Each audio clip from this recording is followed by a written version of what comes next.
So we wanted to just dive in today about, what to expect when you're buying a home for a first time, or this information is going to apply to anybody really that's going through the home purchasing process, of what options, just to be informative, and hopefully you learned something today from us. So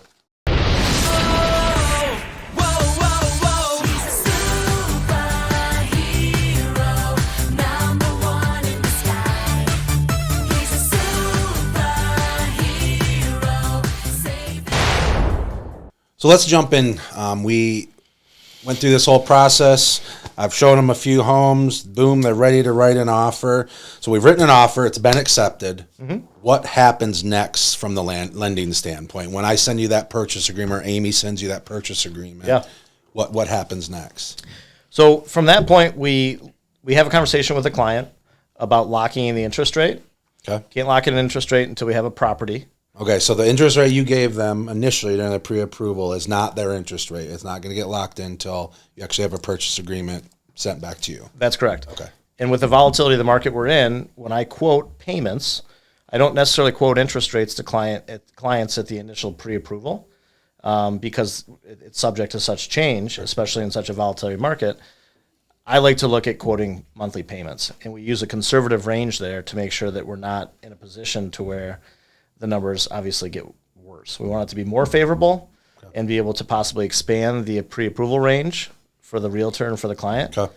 Because as you and I both know, most clients set a certain range and then they usually go just a hair over that. Sure. What do you need from the buyers at this point, now that the purchase agreement's in place? From the buyer at that point, we lock in the interest rate. Okay. Assuming that they choose to lock, they have a choice at that point to lock the interest rate or float it throughout the process. Very rarely do we do that. We usually like to lock the interest rate right away to get that secured and set in, and so they know the payment that they're going to be working with. Get the loan file submitted to underwriting. So if it's been a month or two since we did the pre-approval, get some updated pay stubs so we have everything most up to date, and then submit everything to underwriting. Our underwriting turn times are usually in the neighborhood of 2 to 3 days. So I like to wait on ordering the appraisal until we have that full underwriting done, just to make sure that there's nothing that comes up that could impact the qualification or the approval prior to having the client pay for the appraisal. Okay, so let's jump back to two terms that I didn't know until I got into real estate. So Sure. What is underwriting in simplified terms? Yeah, so underwriting is like the word of the law of the mortgage process, meaning that the underwriter determines and follows the rules or the guidelines that the conventional FHA, VA, these mortgage guidelines that are put in place, the underwriter determines and makes sure that we're following those. I'm a sales guy. Right. I'm not an underwriter. Underwriter is more of like the engineer of the process. Sure. They're looking at all the rules and making sure that what the purchase agreement says falls within these guidelines. Correct. And they're like, okay. The underwriter actually does everything from credit to the income to the assets to reviewing the appraisal of the property. So again, they kind of take it from start to finish to make sure that we are qualifying based on, again, like any lending practice, based on the risk that's being passed on. Okay. So let's visit the appraisal. You're ordering the appraisal. What does that mean, and who does the appraisal? What are they doing with the appraisal? Yeah. So as a lender, we have a panel of appraisers locally that we utilize, and it's based on a round-robin basis from the acceptance of the appraisers' availability and whatnot. So the appraisal is ordered and then accepted by a local appraiser in the area, and then they contact the listing agent, or if it's for sale by owner, they contact the seller, and they go out to the house and inspect the home.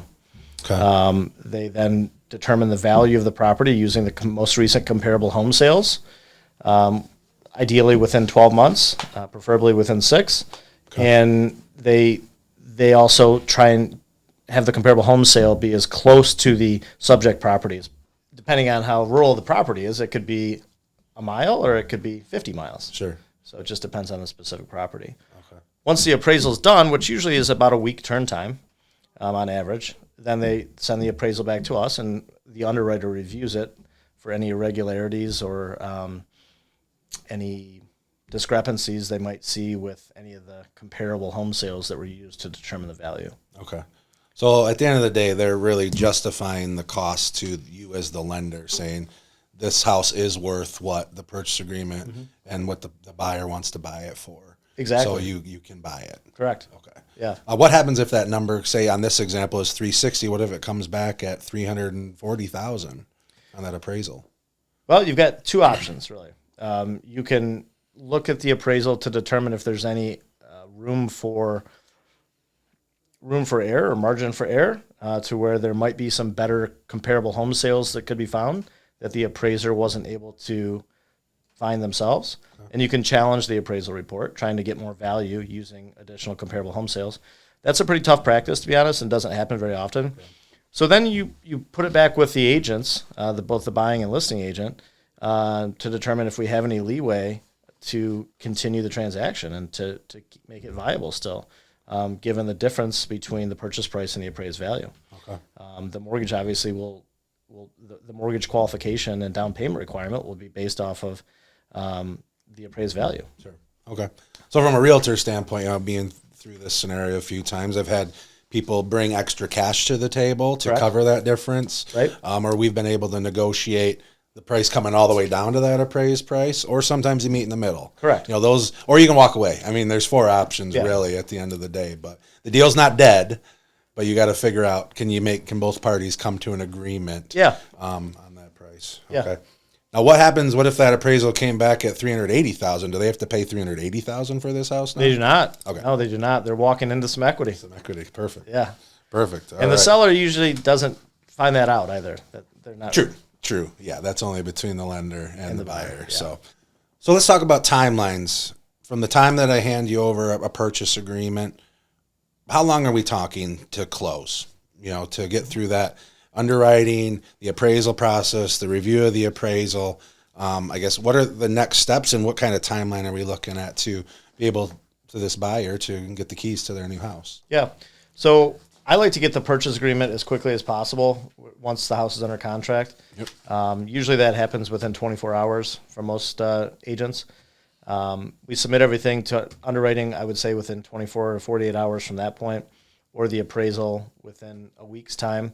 Ultimately, I found that if we close within, say, 3 to 4 weeks, which is anywhere from 21 to 30 days, that usually meets most of the contracts, the purchase contracts, between buyer and seller. And I haven't seen a ton of clients or agents or collectively as a group that come together and say they want to close much earlier than 21 days.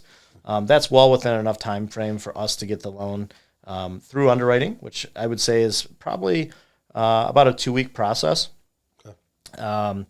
And appraisal, I would say with the timeline for the appraisal could be anywhere upwards of 2 to 3 weeks from start to finish. So ultimately, I like to have the clear to close within about 21 days. Got it. And the clear to close is the final approval from the underwriter.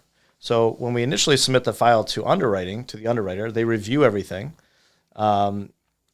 And at that point, they determine if there are any outstanding conditions that we might have missed in the initial documentation that we provided.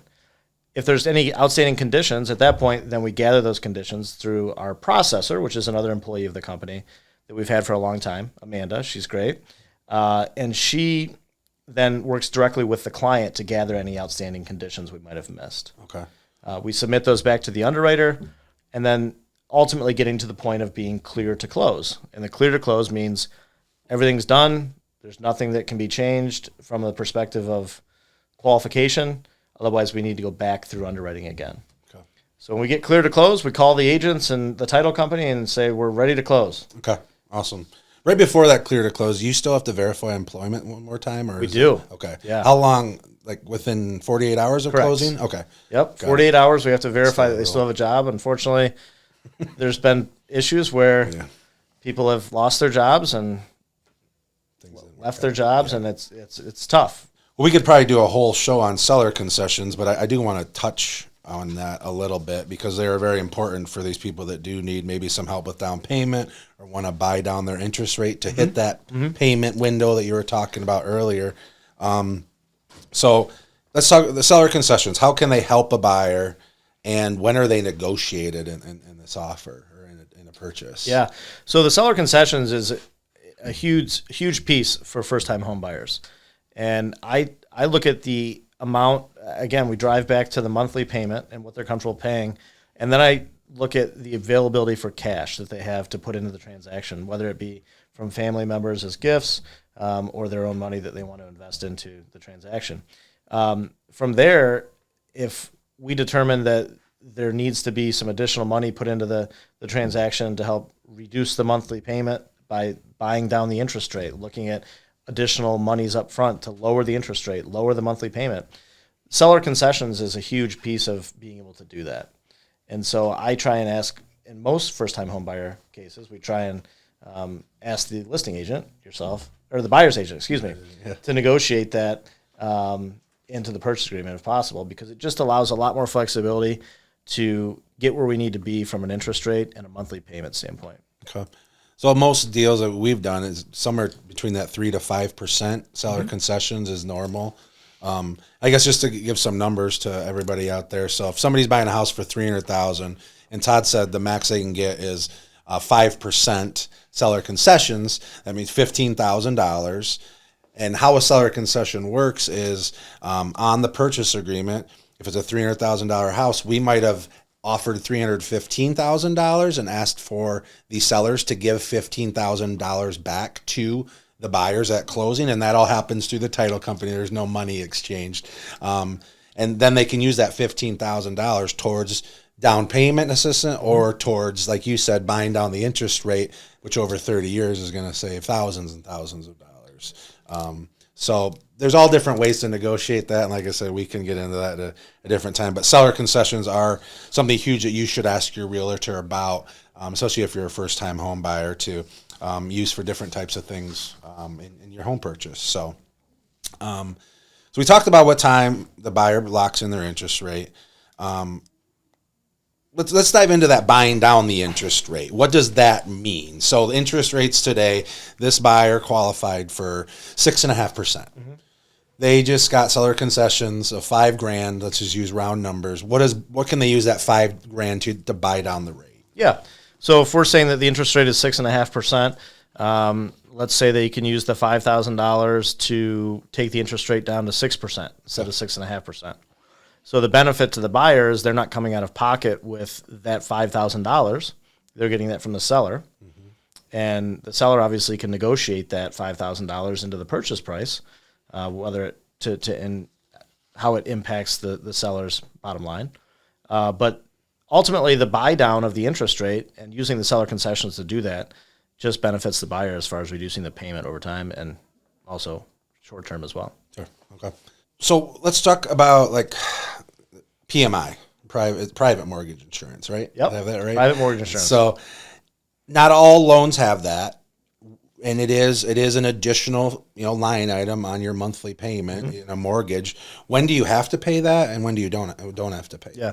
Private mortgage insurance is a risk-based insurance that is required or charged by the lender depending on the down payment percentage. Okay. And so anything less than 20% down in most cases requires private mortgage insurance. Okay. Each loan provider, whether it be rural development, FHA, VA does not have private mortgage insurance, okay. Or conventional is going to be dependent on the provider. So FHA has their own percentage, USDA has their own, or rural development has their own percentage, and then conventional is really a little different because it's based on the credit score and the amount of down payment. Okay. So if I'm paying $50 a month private mortgage insurance, am I locked in for the 30 years of my mortgage on that? No. So again, depending on the term of the loan you have and the type of the loan you have, it can either fall off at a certain given time, or it usually falls off at when you get to that 20% threshold of equity in the home. Okay.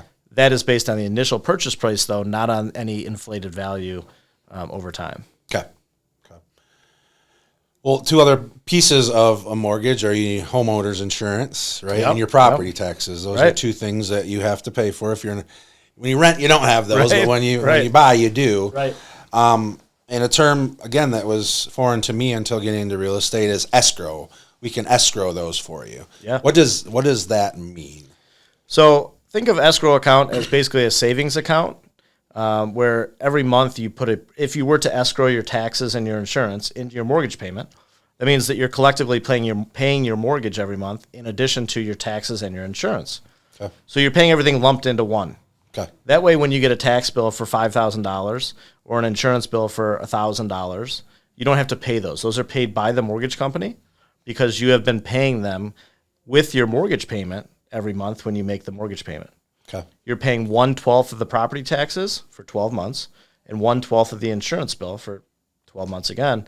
And so we're basically collecting that money for you as you pay it into this escrow account so that when the tax bill and the insurance bill come due, we're ready to pay those bills for you. So it helps a lot of first-time homebuyers especially because it lumps everything into one. Mm-hmm.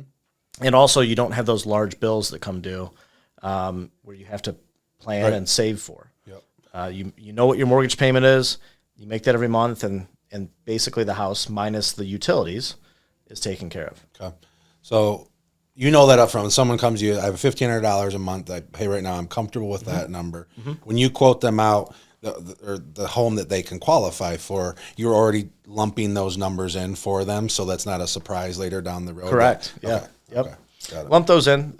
I would say it's probably less than 20% that choose not to escrow, just because they like to have everything lumped into one.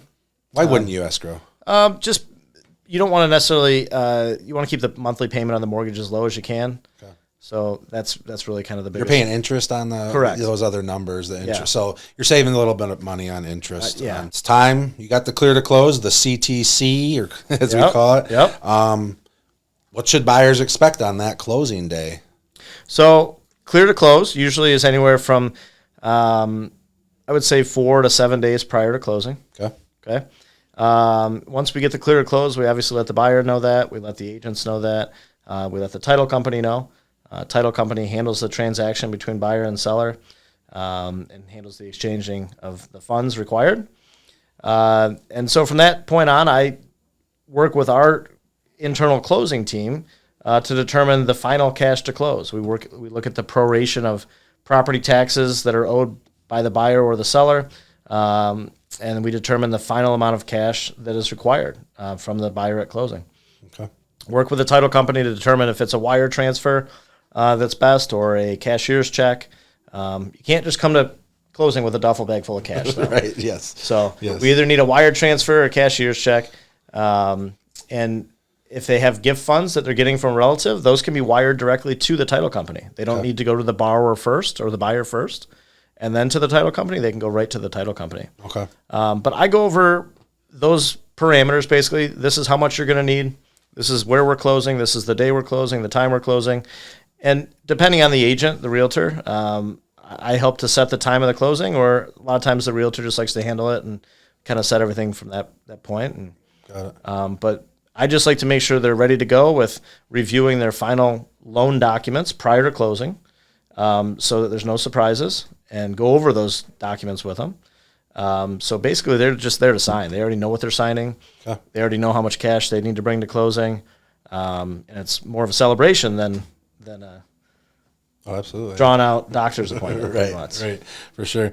So just talk about that title company a little bit so everybody knows out there. They're sort of the middleman, right? You have the buyer, you have the seller. The buyer has their lender that's worked with them, and now everything's going to that title company to get the final signatures. It adds a layer of protection, right? So the monies aren't being wired from a buyer to a seller, and things just getting fishy out there. So, and then there's somebody that meets us there at the title company, and signs all the documents, has them there, or has them for the buyers and the sellers to sign. Typically that seller comes in after the buyer. So the buyer gets there, the money's there, and they sign all their documents. Then the seller shows up an hour later, 2 hours later, so that they can actually leave with their funds. So what do you have a piece of advice that you give to someone looking to buy a home soon? Any mistakes to avoid? Anything? Yeah. I think the biggest thing is to really dig in and get your full pre-approval up front. I think that is the biggest key. And when I say full pre-approval, go through the soft credit pull, gather the documents that are needed for your income, your assets. It shouldn't take you too long, but the more you gather that stuff up front, the easier it is for me to determine exactly areas that we can work, that we need to work through, or areas that we need to improve, whether it be your credit score, or in order to qualify for the home that the price point you want, you're going to need to start working consistently 40 hours a week instead of 30 hours a week. Sure. Like, we can work through those things. So just gathering the proper documents up front initially in the first conversation or the first couple conversations is the biggest thing. Second thing is just communication. That's kind of what I pride myself on in my career, is just over communicate. And what I mean by that is, don't go out and buy $1,000 a month truck as you're in the process of buying a house unless you talk to me about it first, kind of thing. Yep. We just don't want to have anything that's going to come up that's going to impact the biggest transaction of most people's lives in buying a house. Absolutely. And a lot of people will say, oh, I didn't realize. Mostly it comes up, honestly, in furniture. We're 2 weeks away from closing. We don't have our clear to close yet, though. Yeah. And they want to go out and buy $5,000 worth of furniture and put it on a charge card. Mm-hmm. We try our best to make sure that we have them hold off until... Educate up front. Yes. Part of that's having a reliable lender, and it doesn't have to be us, but realtor on your side just looking out for you too as you're making the biggest purchase of your life. Well, Todd, thank you so much for taking the time to sit down today and chat through a mortgage process. Such an important part of buying a home, and understanding what it takes to get there. And if anyone wants to reach out to you for any mortgage questions locally here in northern Michigan, or any others, you said Florida, Wisconsin, Indiana, Illinois as well. Anywhere in those states. Yeah, what's a good way to get hold of you? Yeah, you can reach me on my cell phone number, which is area code 517-490-9364. And that's probably the best way to get in touch with me. Give me a call, shoot me a text, and I get back to you as quick as I possibly can. And look forward to getting a conversation started right then and there, or schedule an appointment to meet in person and take it from there. Absolutely. Well, I think that wraps up our Home Lending 101 conversation. And we know that buying a home can be very anxiety-ridden, exciting. It should be exciting as well. So any questions you ever have, you have both. My number is 231-645-1351. Reach out to us. We are here as a resource. This is what we do for a living. This is our passion. So you're never bugging us at any time. So hopefully you found some of this helpful today. And if you did, hit that subscribe button down below. We're doing a lot more educational videos, and we have a lot more coming here down the road. So thank you for your time today, everybody. And we'll chat with you soon. Yeah, thank you very much. Have a good day.